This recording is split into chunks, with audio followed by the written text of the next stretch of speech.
Hello, I'm Angel Tan from PG14. So previously I have uploaded a video on how my mini project, which is on WashDryMachine, how it operates, how it works, and what are the functions that I have used. So for today, for this video, I'll be doing a video to show you about my program being error free. So for now, I'll log in and run the program. As you can see, this is my error box, error list.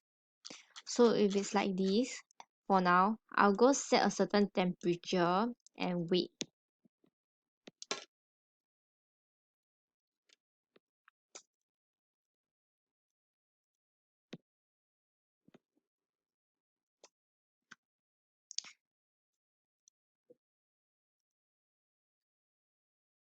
Okay, okay, let me change. Okay, I've set the wait.